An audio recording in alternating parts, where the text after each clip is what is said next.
கிரியாஸின் super Sunday sale.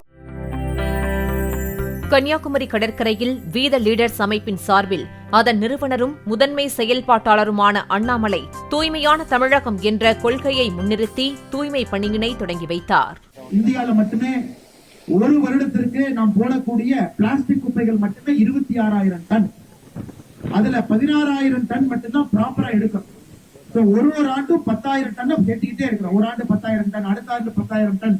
எவ்வளவு plastic பொருட்களை மட்டும் நாம மக்காத பிளாஸ்டிக் பயன்படுத்துறோம் பாருங்க.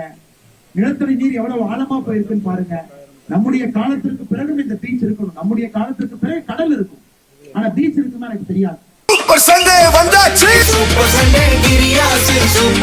கிரியாஸின் சூப்பர் சண்டே சேல்.